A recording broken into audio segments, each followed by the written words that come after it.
Alvin? Alvin? Alvin! Alvin! Okay!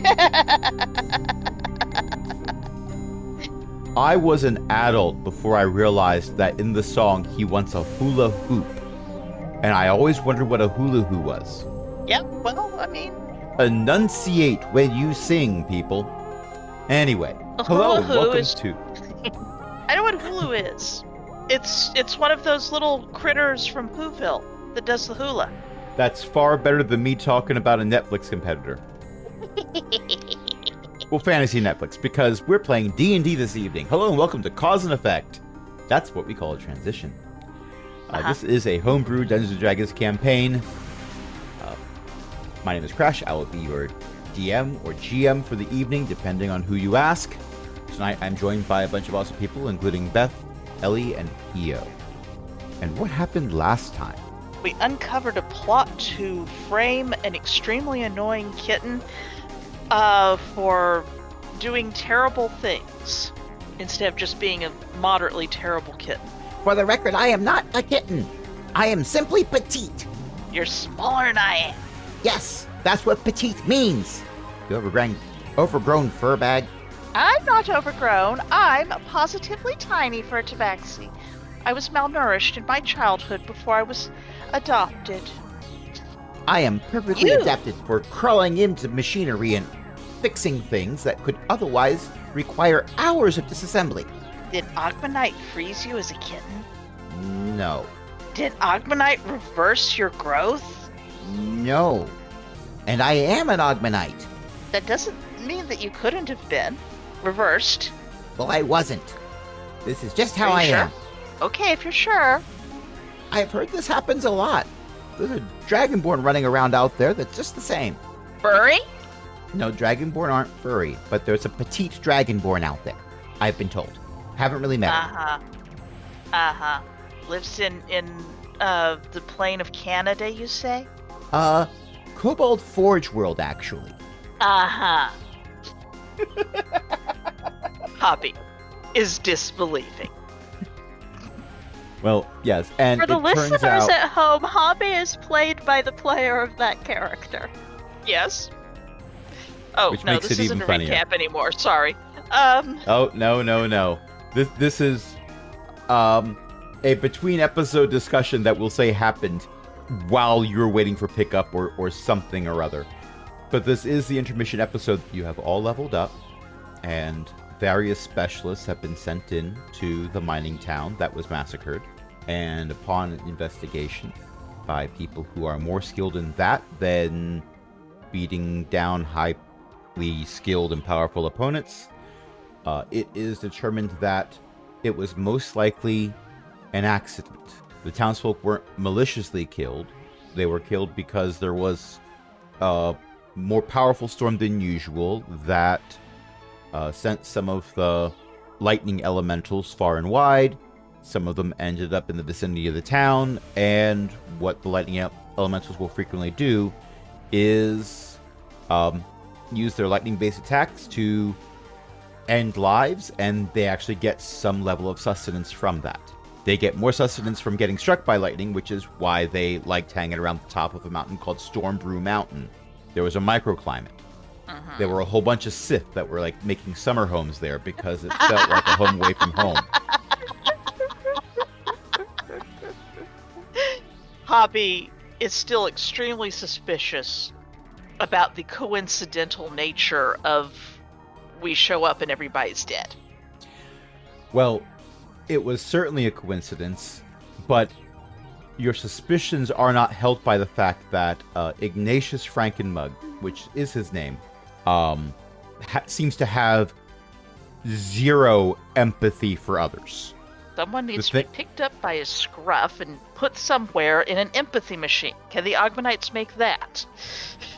The argument might be made that as someone with zero empathy for others, Ignatius is more cat than you are. No. There are plenty of cats who have empathy for others. It's empathy for humans that can be iffy. Well, it was mostly humans who were killed. Yeah. They uplifted a cat. That's not a tabaxi, that's a cat. Well, a major concern is that Ignatius somehow got his furry little paws on a juror. And the juror was not as deactivated as was claimed. And it walked off with a bunch of Modrons. Now, Modrons, when they are reduced to 0 hit points, tend to melt away, not unlike what happens to Celestials or Fiends, where they go away and then re-solidify in some way, shape, or form on their home plane. The essence of a Modron doesn't turn into another Modron directly, but it is recycled in a factory that churns out another monodrone. Specifically monodrones because an existing monodrone gets promoted if there's a vacancy higher up. If you want to examine a dead Modron, and if you're trying to figure out how they tick, examining a dead one is far easier than examining a live one because they tend to fight back a lot.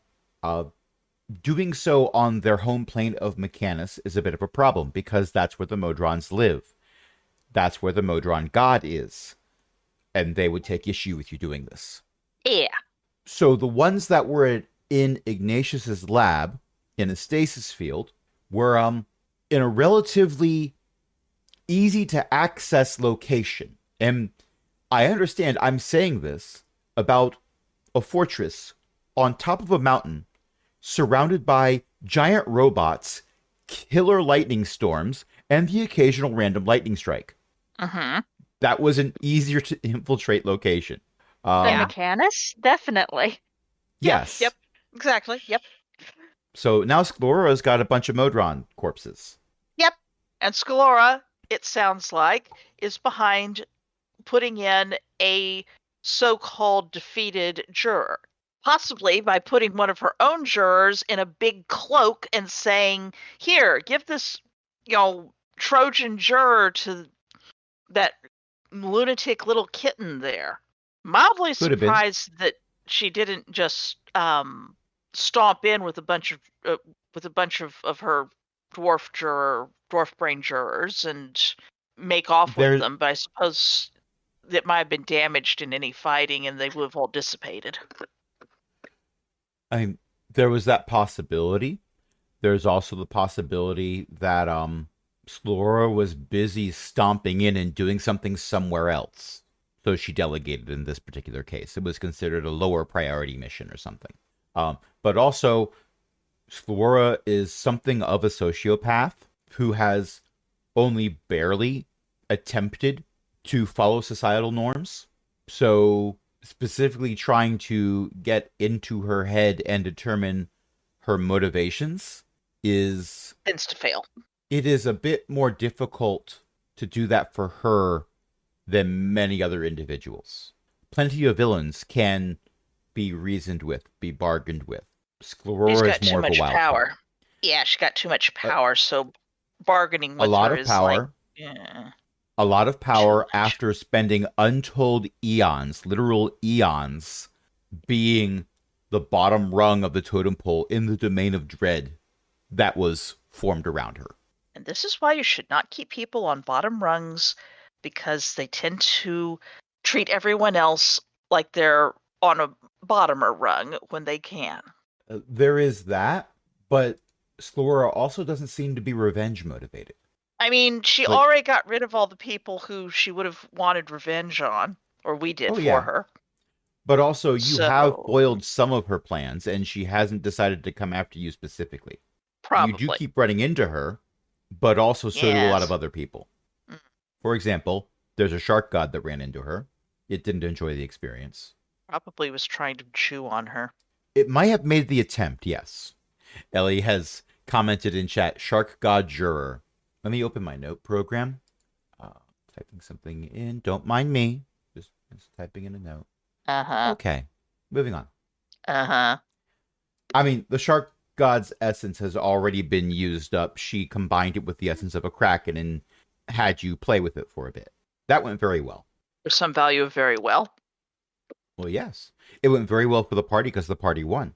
It went very well for Sclera because she gathered data. Yeah, that's kind of a... Didn't gather lore, though. Lore's still MIA. Lore's the worst one. That's why she wanted Data, the objectively better android. Yeah, that's fair. All right. So, having gone over the recap and provide additional context, your potential quests on the board, and in a little bit I will be asking you what you're doing between now and when you start the next arc. You could once again retrieve an item for Mo, because there is always an item for Mo that can be retrieved. Cavil has done more of these than anyone else. You can end whatever Augmenite experiment went horribly wrong this time. This is also repeatable. I think we already did that. Again. I mean, repeatable, yes, but I think that's what we just came back from.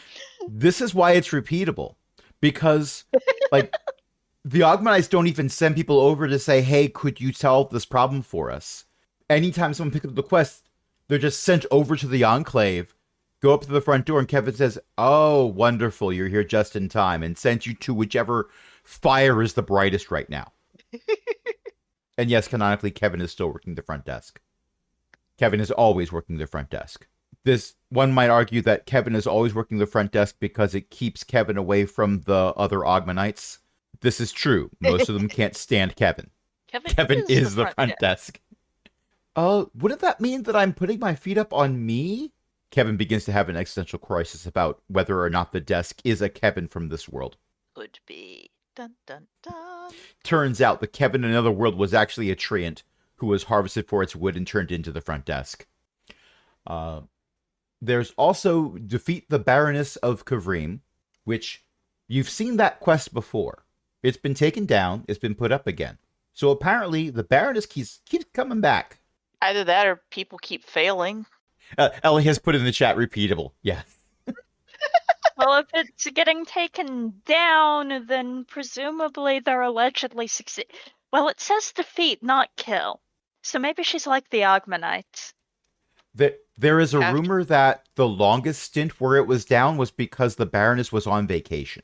Is the Baroness putting these up? Says Hobby to, like, no one in particular. A random adventurer walking by just shrugs and then continues on. Is this one of those, like, cursed to never be able to do something unless defeated? Cannot have lunch unless defeated? Cannot have a good night's sleep unless defeated? Oh my gosh, that would be a horrible curse. You will not be able to get a good night's rest unless you are defeated in combat. Also, I've made you more powerful than anyone else. No. On the other hand, if you've had no sleep, then you're probably easier to defeat, so... I am looking something up here. Give me Uh-oh. Here. Okay. So, I would like you to give me an investigation check. Your investigation score is higher than your history score, so I'm going with investigation. Oh, just Hobby. Yeah. Well, Hobby's the one asking the question. Hobby with rolled a a 19. 25. So, what you find is that you can't get a straight answer. There are so many rumors about the Baroness. There are people who claim they've met the Baroness, and they will give different conflicting accounts about who the Baroness is, what she looks like, what her power levels are, what her skills are, what the tower looks like. I mean, Kavrim, people know where Kavrim is. You can find it on the map. Well, roughly, it's over there somewhere.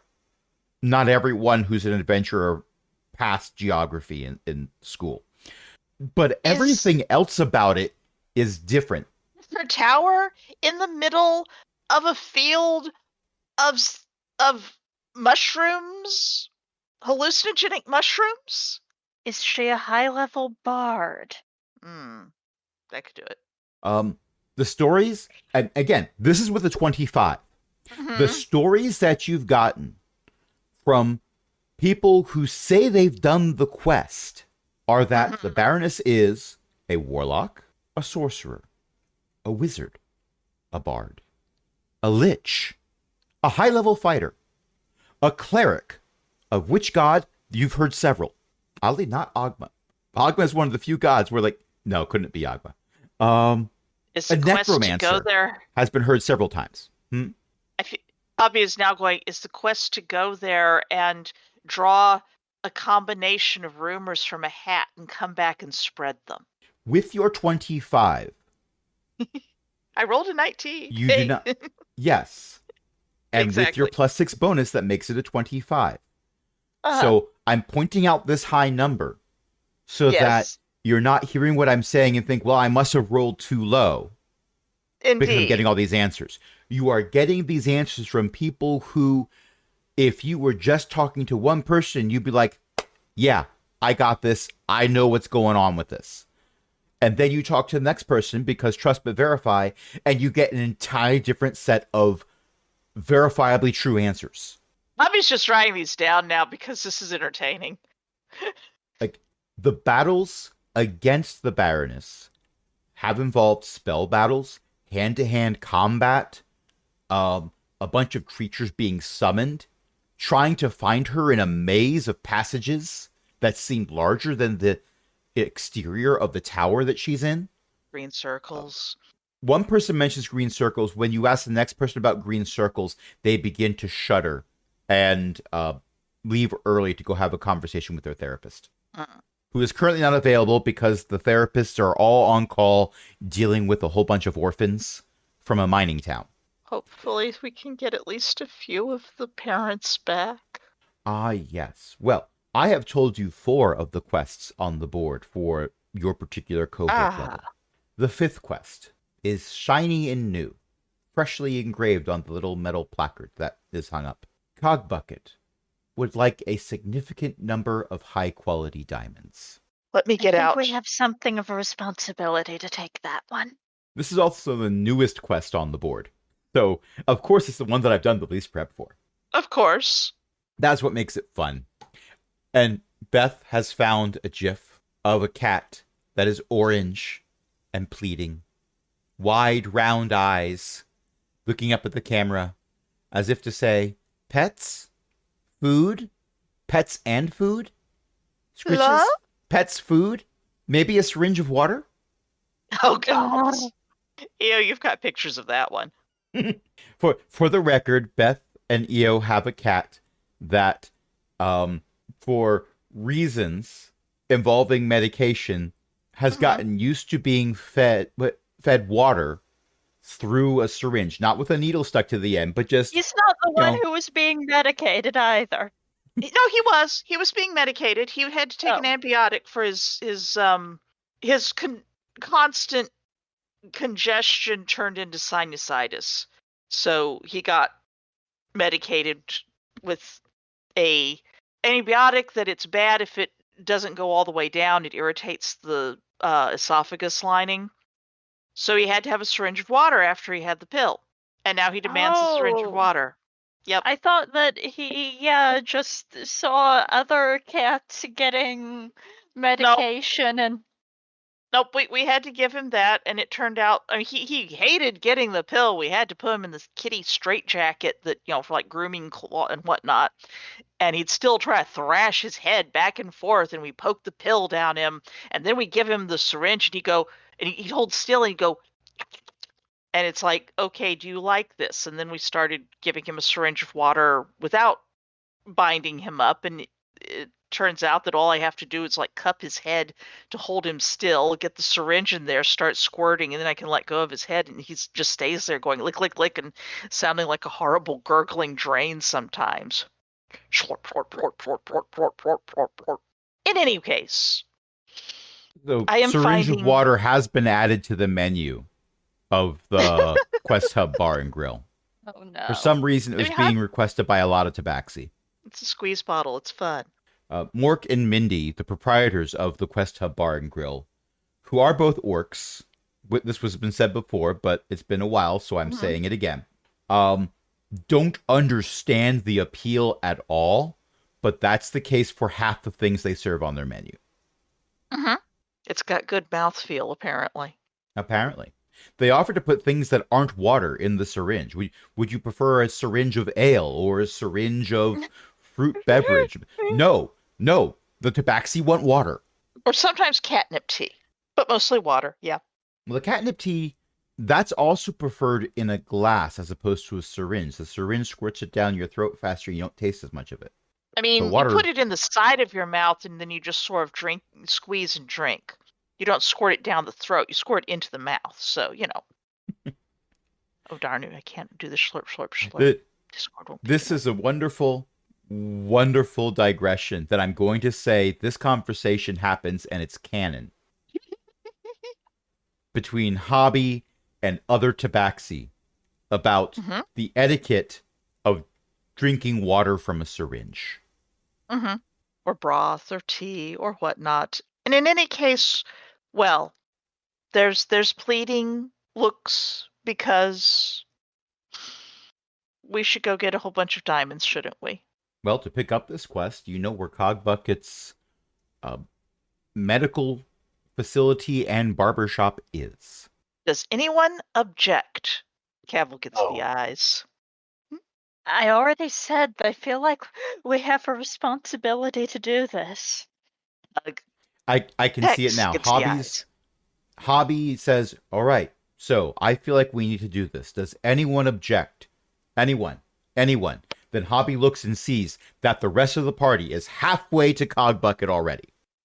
Well, except for A, who is 1/4 of the way, looking back and motioning for Hobby to follow. Boing, boing, boing.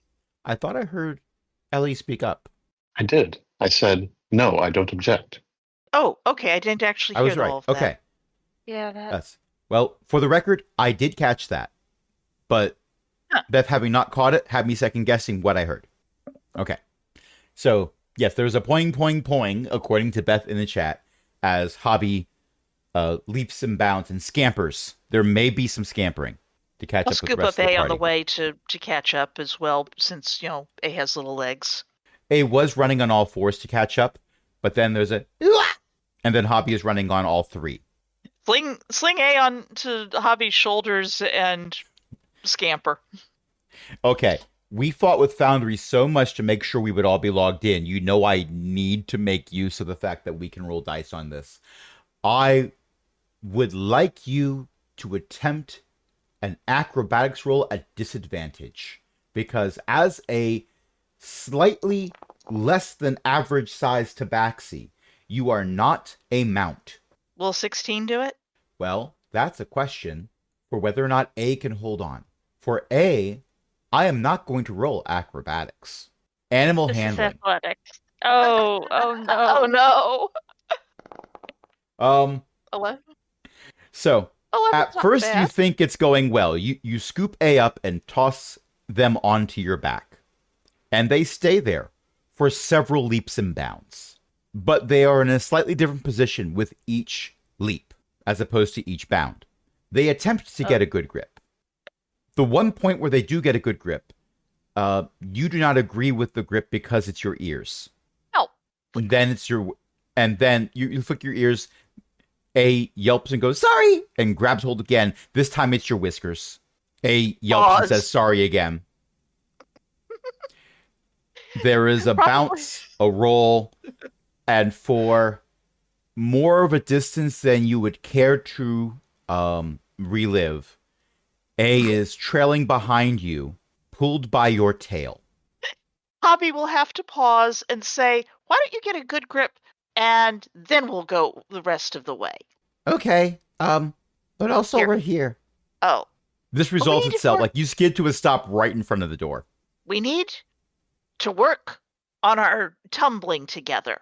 Okay, but After to make it actually work properly, I don't think you would agree to the saddle.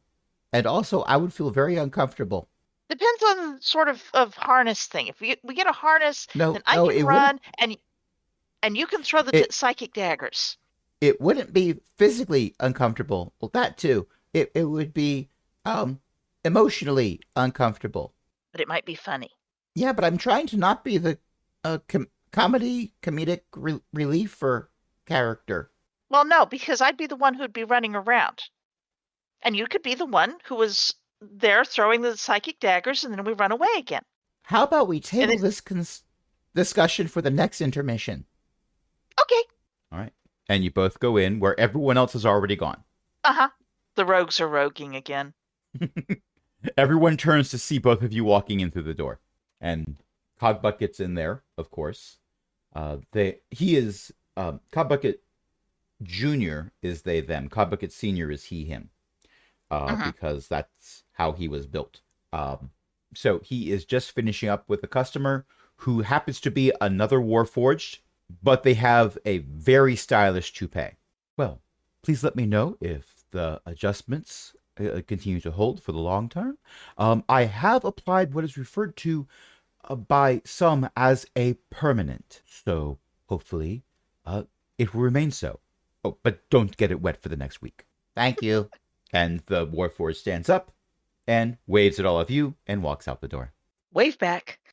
Hello, everyone. How may I assist you? Are you also here for a stylish toupee and or haircut? We're here about the quest. Actually, a mustache would be cool. Cogbucket pulls out a mustache, peels a backing off of it, and sticks it to directly underneath A's snout and says, "On the house." Yay! Oh. Gesundheit. I was actually hoping that you would be the ones to pick up the quest, as, well, I imagine you already know why I might want a significantly large number of valuable diamonds. Dot dot. Well, We have some good guesses, yeah. I do have some friends who can acquire them over time, but I thought that maybe expediting things would be beneficial. We are, of course, trying to help some small children cope with the loss of their parents. Dot dot dot. And some larger children as well. Well, apparently, significantly sized diamonds are getting harder to come by. This world has been filled by many spellcasters who have gotten powerful enough to bring people back from the dead, and so have been doing so for a large number of individuals, which has used up a significant amount of the naturally occurring diamonds, at least the ones that aren't being hoarded by others. So, I had to have another friend scry for a hoard. I think I found one. Ellie, and you believe giving them diamonds will soothe their pain. No. Well, yes, money heals all wounds. And also, no, the hoard is not in plantain. Oh. Ellie, even in chat, you are a gem, and I'm going to open up Tex's character sheet and give you another luck point now. The horde is on the other side of the planet, isn't it? Oh, it may have been, but currently is not. It's actually, well, I wouldn't say fairly close. It's almost on the other side of the planet. Let's just say it's on the other side of the continent. Are you familiar with Is it- Coomridge? No. It is a delightful, isolated community. It is a familiar name, but I don't believe I've been there. I lived there for a few years. It was quite nice, actually.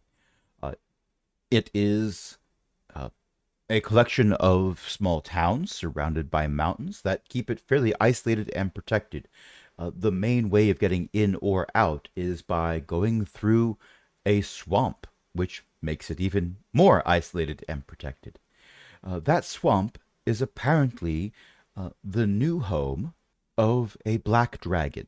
Its home is new enough that, well, dragons will tend to find some means of shielding their hordes from scrying.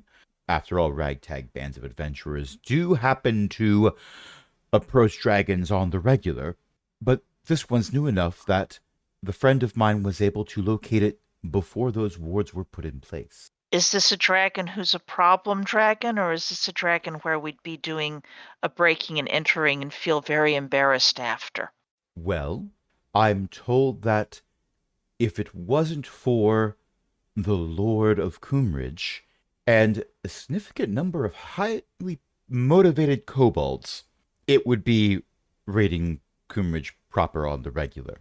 It's a nuisance dragon. Well, to Coomridge is a nuisance. To the outlying communities around those mountains, more of a problem. Black dragons are not known for being sociable. Not in a way that is appreciated. Just checking. I mean, there's that red dragon major domo for the. Never mind. Ah, the Red Death of Plantain. Yes, we've met. Yes. So, seems like a reasonable, right, that. There are many dragons who manage to step away from the stereotypes that usually imprison them. Others lean into it. Cut to Monty, sipping an herbal tea, ignoring the camera completely. It is unclear whether Monty is stepping away or leaning in. Both. Both, yeah. Both is good. The herbal tea does not, in fact, have any spices added to it. It is not filled with hot peppers or anything, because Monty, not being a mammal, is immune to the effects of capsaicin. I mean, it might be full of hot peppers because he likes the taste. That's something I was told it would make it burn. There was no burn. Alas. Yes. And it turns out if you want to heat it to a temperature that I would appreciate, it melts most containers. I'm commissioning something from the Ogmanites, but I'm told attempts 3 through 5 had to be dealt with by ragtag bands of adventurers. Oops. Anyway, this isn't about me. Move along. Cut back to. So, essentially, we don't have the exact coordinates. It's somewhere in the swamp outside Coomridge. I'm sure most of the undead aren't there anymore.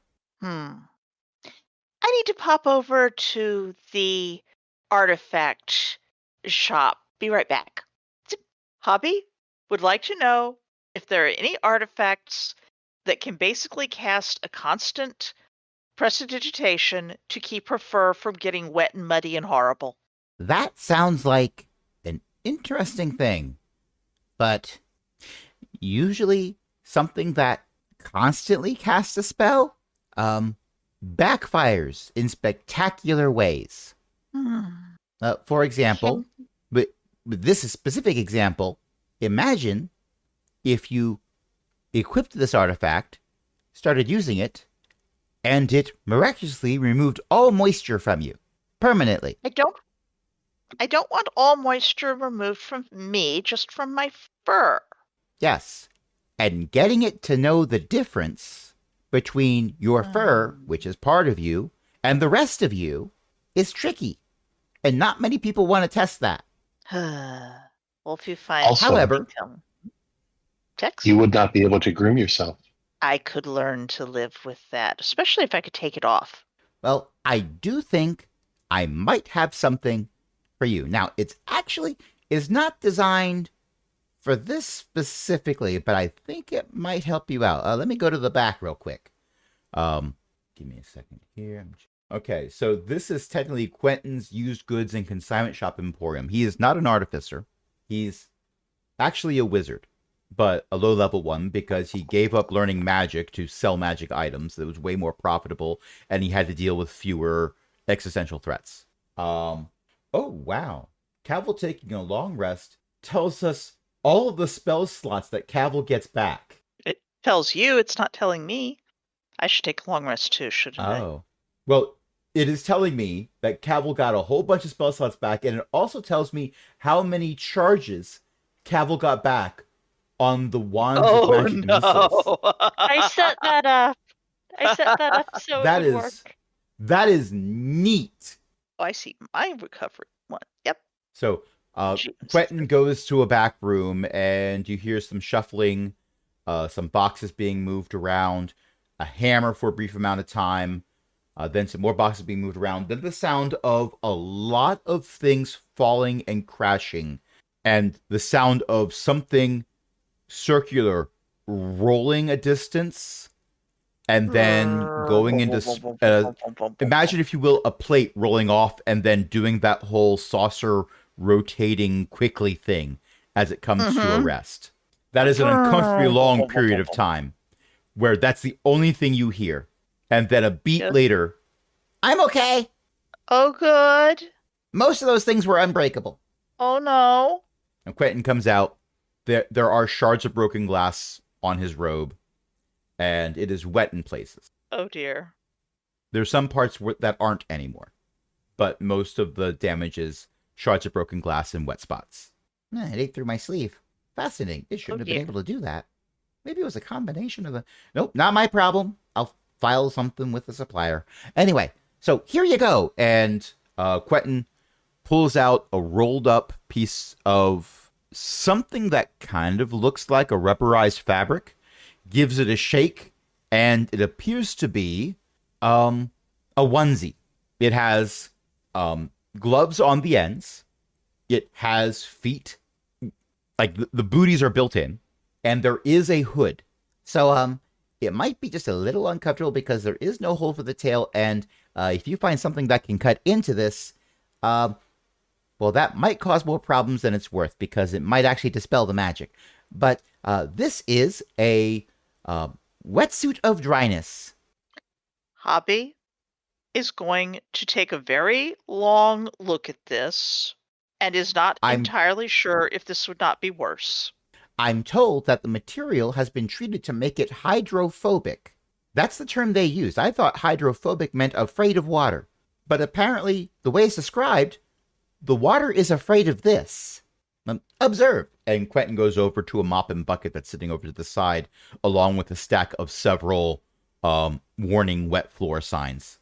Takes the whole thing, bunches it up, dunks it in the dirty mop water, counts to 3, pulls it out, gives it a shake, and it looks like he didn't dump it in dirty mop water. It still is pristine. It's not even dripping. How much is it? 1,000 gold. I'll give it a shot. Having it around might be a good idea. I have deleted the gold. All right. I will create a wetsuit of dryness for you and add it to your character sheet before I go to bed tonight. Excellent. Because I literally just invented it now. Yep. Hobby has also spent 3 gold. 1 gold for, is this enough replacement fish for you? And 2 to start on the orphan fund, depending on how much how much a gold actually buys. Wait, replacement fish? You know, for the kitten. He owes him sardines, remember? Oh, yep. As soon as you said for the kitten, I got the reference.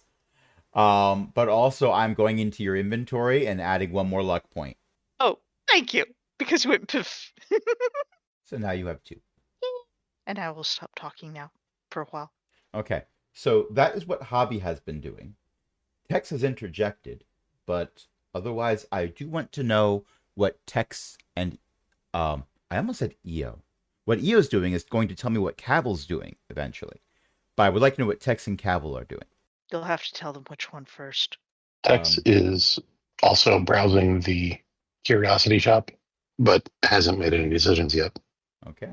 Picking up random curios and knickknacks, looking at them, turning them to see the price, putting them back down again.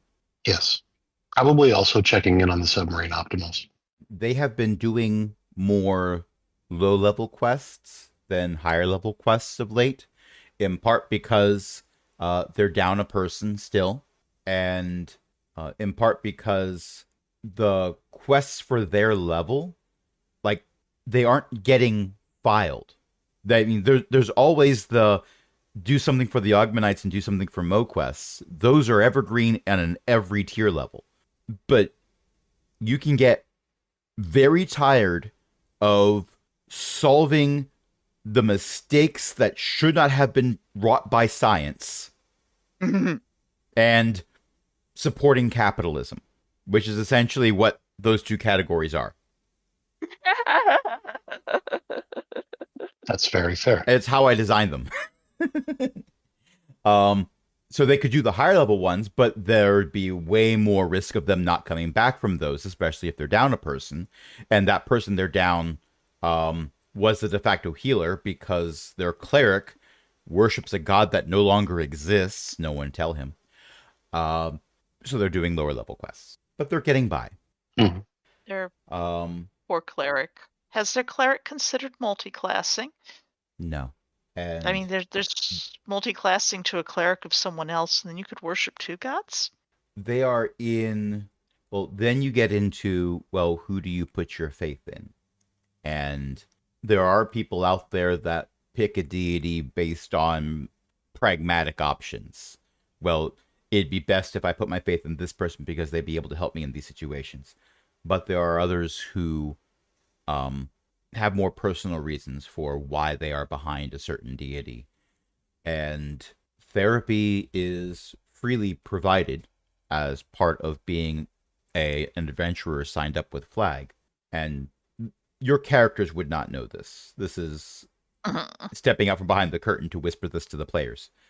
The problem that exists is when you are dealing with talking to somebody about their faith, helping them come to terms with the thing is incredibly difficult. It's a tough thing to walk around. You don't want to make the decision for somebody, but also, like, I'm glad I'm not a therapist.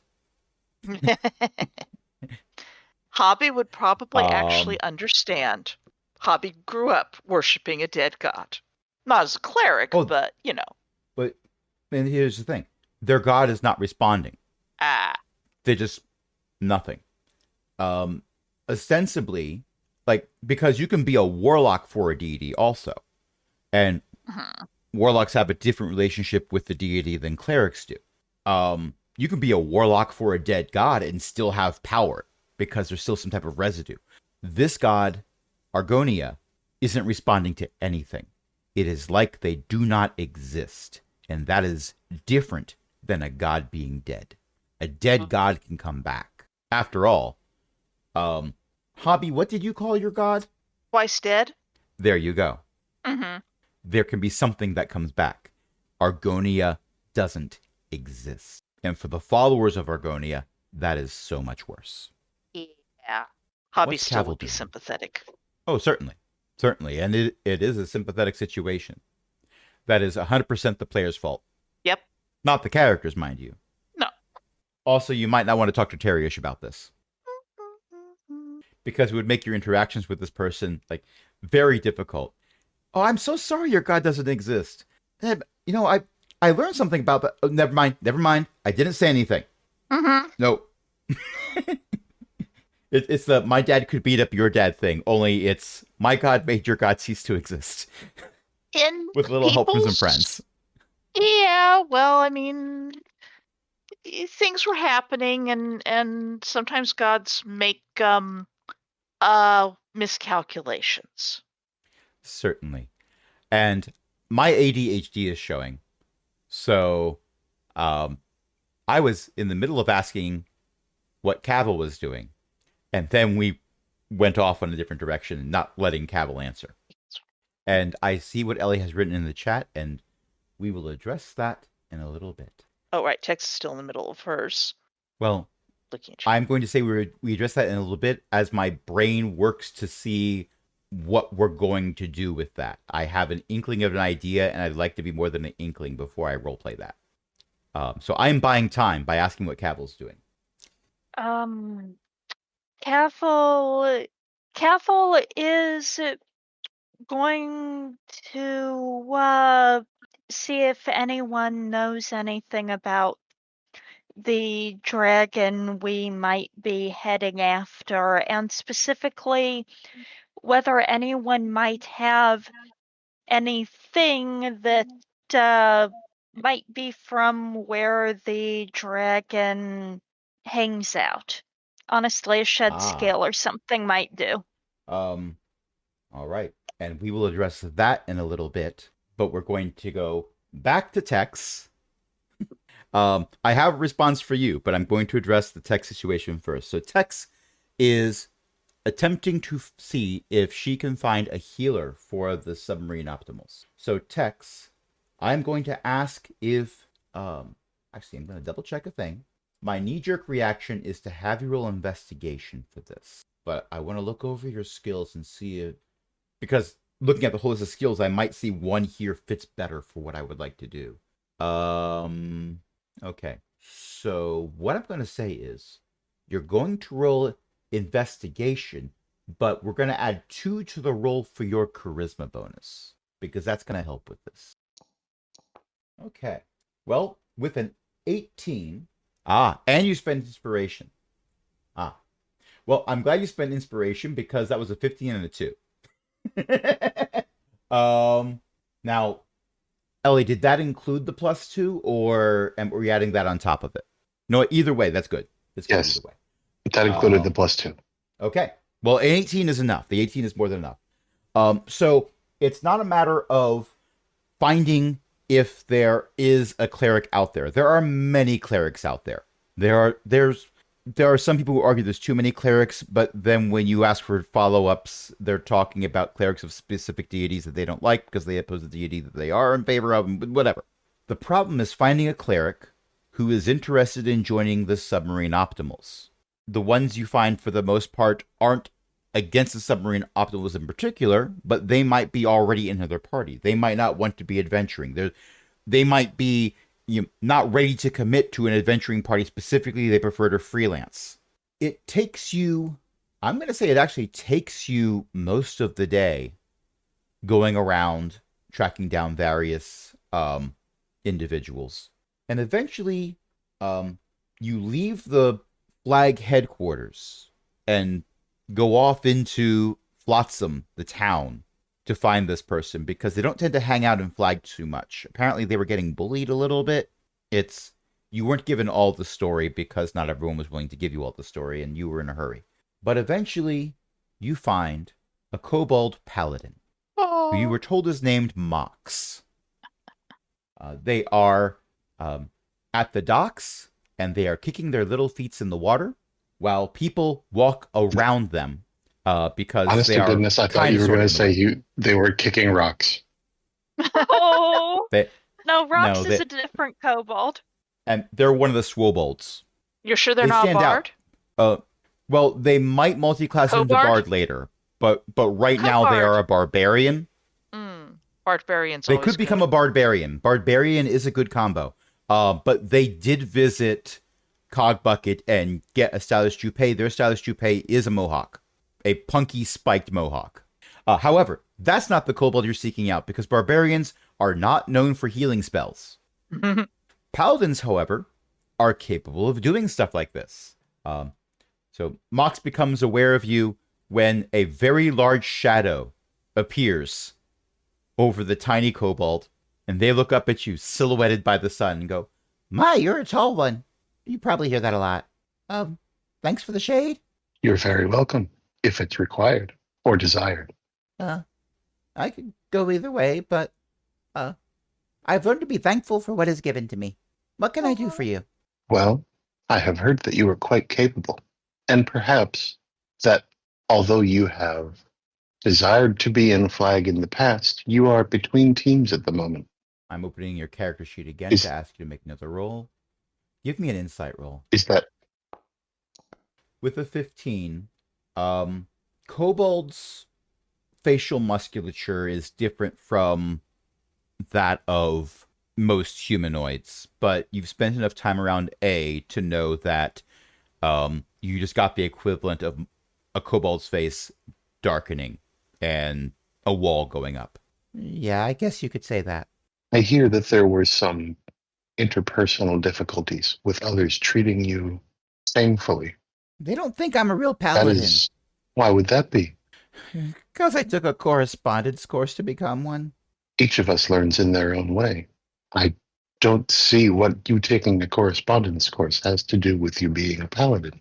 Well, paladins are supposed to, serve a powerful deity and go and learn from that deity and the followers of that deity how to do the things and the lay on hands and the casting spells and the smite and all this stuff. And I just, mailed in a flyer and then did a questionnaire and read a few pamphlets. And I learned a lot from them, I did. But I found a god to follow Then- after all that. So, to be clear, you know all of the things that a paladin ought to know, and you follow someone or something that gives you power and inner strength. Is that correct? I think most of my strength comes from the god I follow. I'm just a kobold. We're cannon fodder. We're the ones that people go into the sewers to wipe out because we're an infestation. At first level, whatever that is. I'm told that's fourth wall stuff. I don't know what that means. We don't How have inner strange. strength. I have seen my kobold friend take down creatures many times their size. I think perhaps I would like to propose something to you, if you are amenable. Mock scoots over and pats a space on the dock next to them. Tex will sit down. The various dock workers now have to walk around 2 individuals sitting at the dock instead of just one.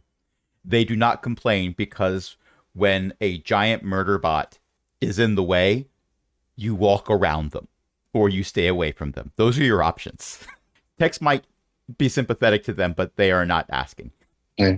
So what do you have- propose? I have some friends who are struggling as well. The person who was healing their party turned out to be a betrayer who was only present in order to attack an unrelated person. That person is the betrayer, no longer with us. Also, there was a giant sorry to sheep hear involved. Did this happen in Coomridge? Did it happen in Goomridge? Yes, it did. It happened at Meepo's farm. Oh, then I have been there. It's been a while, though. I suppose it did. I should go correct myself to Cogbucket. Anyway, since then, they have been struggling. They find difficulty performing the task of being a flag adventuring group. They are adrift. I know And I that tell you feeling. something. Sure. I did not study to become a paladin. I do not follow a god. I simply am. I think perhaps the people who have been less than kind to you may not have been living up to the standards that paladins should strive to exceed. Well, But I think my friends would enjoy meeting you. Would you like to meet them? sure. Very well. If you would like, I can give you a ride back to headquarters. And we can arrange that now. No offense, but I think I'm going to walk. I feel uncomfortable riding another person. All right. And we are going to put a pin in this plot line and move back to Cavil. And I had a plan for Cavil, and I've totally forgotten what that thread was. So we need to find the lair of a dragon that Ah, is bent yes. on being a nuisance. I have the Yes. spell, and that spell Not would be a find spell. the path. Ooh. Oh. Now, some of the components are simply a bit expensive, but I can buy those. That's fine. In fact, I will go buy those right now. I definitely have more than 100 gold pieces in my inventory. But the other component that it requires is an object from the location you wish to find. Well, this unfortunately creates a problem, or it is a problem. The problem was already created. If this was the dragon's long-term domicile, it might be more likely to get something from that. But they recently moved in. They weren't a nuisance in the area, and then suddenly they became one, which means they weren't there before. So the question then is, well, where were they before? They put up the wards to prevent scrying right after they were discovered. So there's not a whole lot to go on. However, you happen to be a member of Flag, who has a lot of representatives in a lot of locales. And you're taking this quest from one of the founding members. So additional investigation might be doable with some pulled strings. I'm going to say give me an investigation roll, but wait, don't roll it yet because I want to look at some things on your character sheet first. And it'll start off as investigation, but it's going to be at disadvantage because of the complexity of this. And yeah, we're not going to modify it in any other way. So just investigation at disadvantage. I am aware that your investigation has No. plus 13. Also, I will not be rolling it at disadvantage because investigation is an intelligence check, and I have a puzzler's wit. A ring of puzzler's wit. The gold ring bears a fluorite stone and is enchanted to sharpen the wearer's mind. Mo has mixed feelings about this. It does allow him to get transmissions in 4K, but also you've been in some fights where he didn't need that high resolution. And why is it not spending? Oh well. Well, you're going to have a long rest before the next time you use this, most likely, so we're not going to worry about that so much. Roll your investigation at plus 13 because you are a high-level bard. Bards know how to get information. That is a 5 on the die, and you got an 18.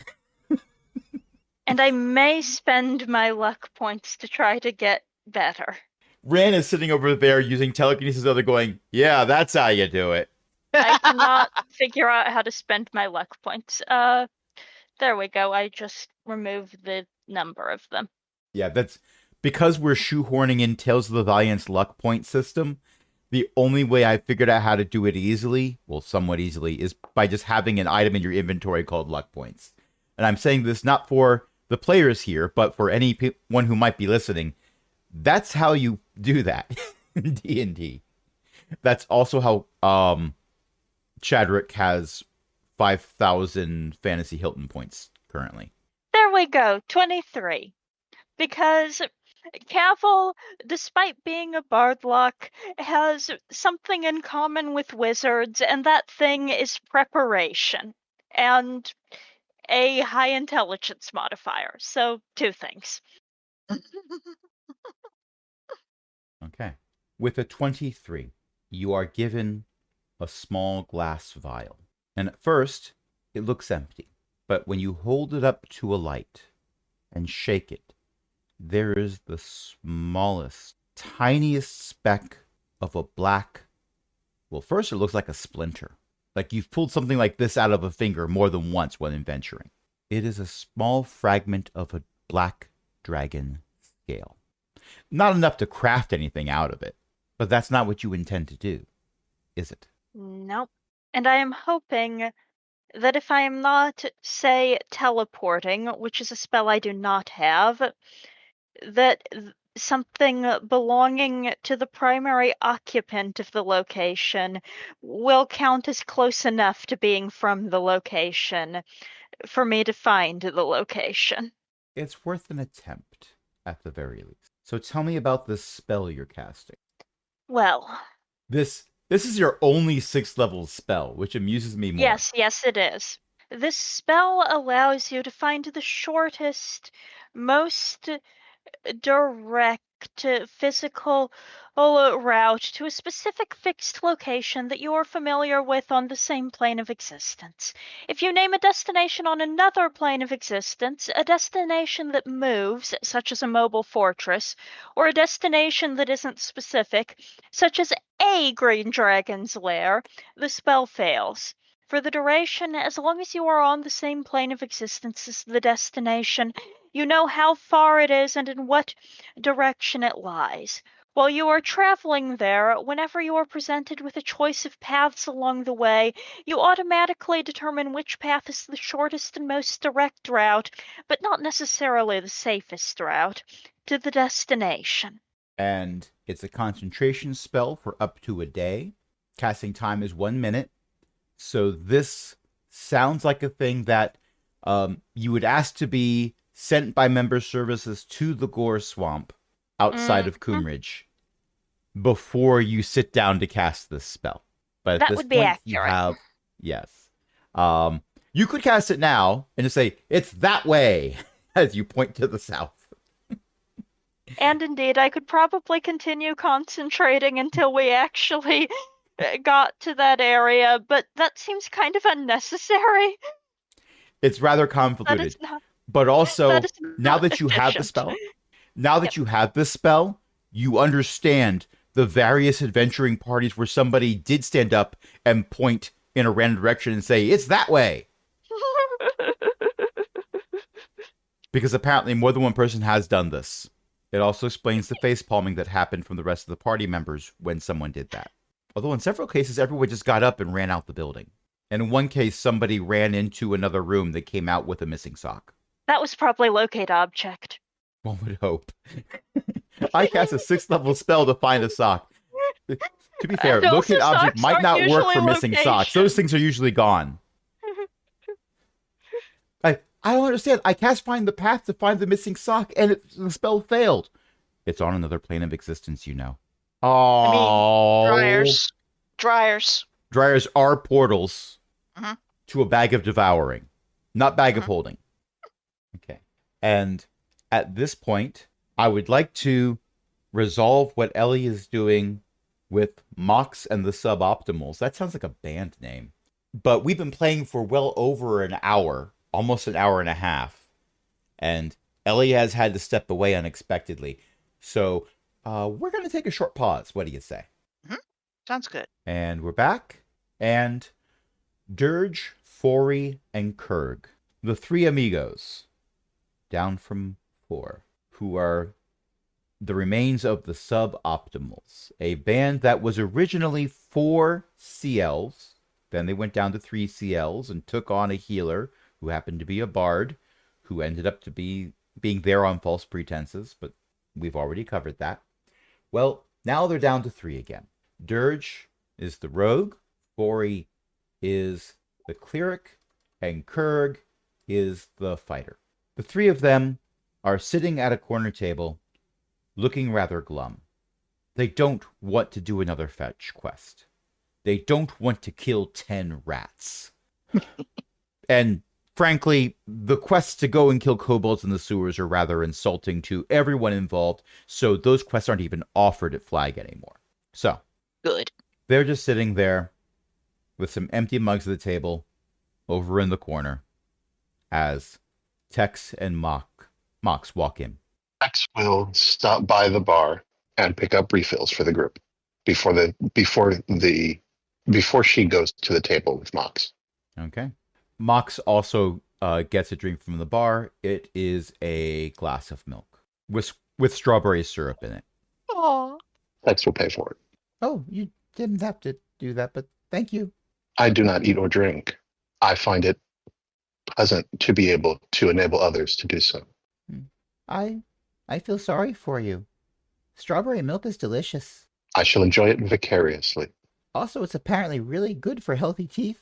I go through a lot of those. Understandably. Kurg, Fori, Dirge, how are you today? Dirge looks over at you, and Dirge is in the process of saying, "Is that supposed to be and then sees that it's you. You fought side by side before on more than one occasion. So Yes. Dirge stops asking if that's a joke. Getting by. How can we help you? First, I have brought you replacement drinks. And I apologize. I used Kurg's voice for Dirge. I shouldn't have done that. There's going to be one person who's really a big fan of the show who goes, "Wait a minute!" But that'll be like 5 years from now when we have one fan. Working towards it. That's not true. We have several fans. They are Patreon patrons, and we thank you so much for that. So all 3 of them thank you for the drinks to various levels of enthusiasm. Kurg will down half of it and then set it back down on the table. Dirge and Fori they appear to be more the kind of person that will sip their beverage and make it last a lot longer. May I introduce you to my friend Mox? Hi. Now, from their perspective, they see the top of an alligator head and a little hand come up and wave. There must be... The head bobs up and down. Flag must have chairs that allow kobolds and other similarly small-sized category characters to sit at level with the table. Yes, you can ask for a booster seat if you want one. They just don't happen to have one at this table right now because the 3 of them are medium size. So after jumping up and down a couple of times, Mox does go over to another chair that's at the table and climbs up it to stand on it to be able to be seen. Oh, hello. My name is Mox, and I am a paladin. And the Mox three of is them a very just good paladin. stare. Mox is between teams at the moment. I thought perhaps you could get acquainted. When you say this, there is canonically a moment where all four of them just sort of like stare at each other. Like, okay, what do we do now? Kirk says, so, what do you do if you're fighting a purple worm? Well, the first idea would probably be to not fight the purple worm, because it's really, really big and could eat even a really big person like Tex here if you're just like right in front of it. So probably using its environment against it with, possibly some traps and stuff, luring it into a location for ambush, that would probably work. Okay. You made your case. Good idea. And Dirge says, so, you don't rush into battle.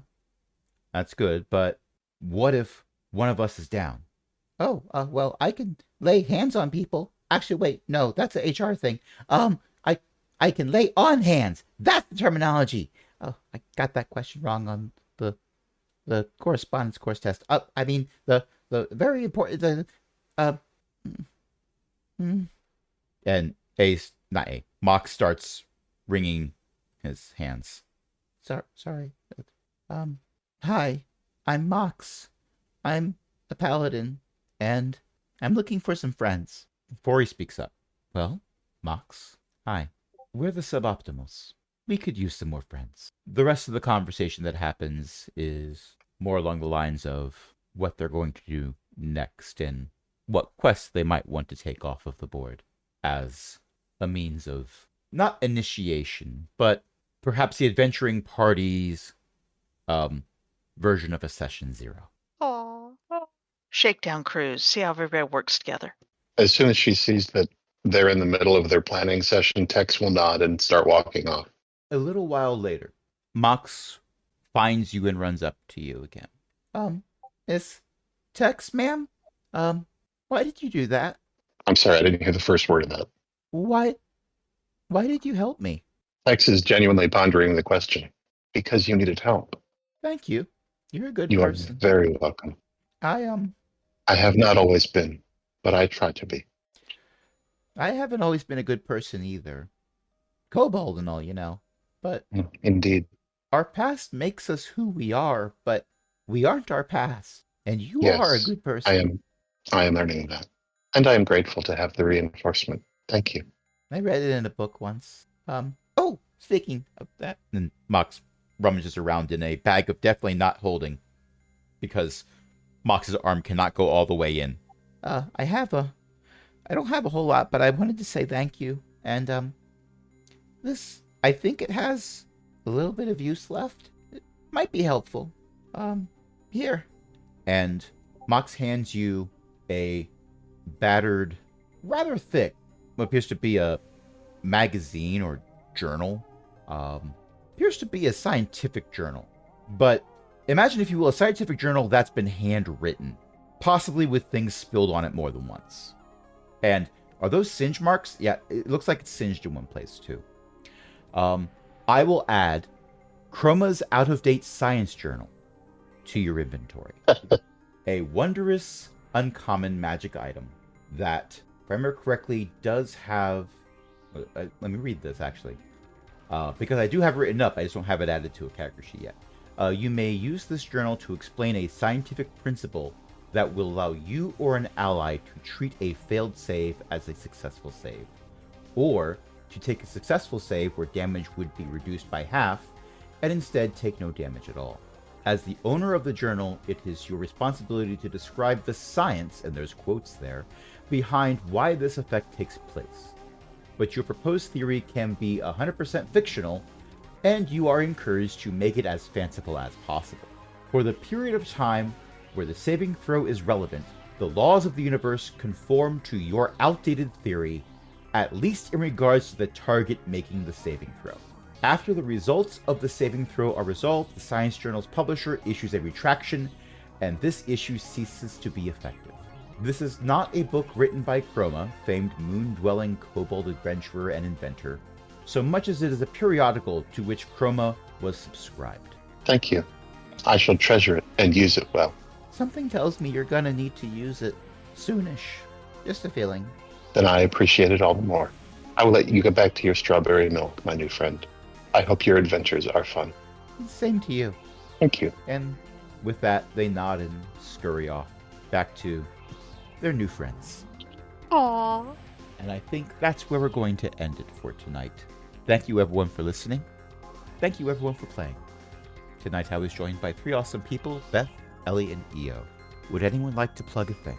Io's mom writes books at elizabethmccoy.com.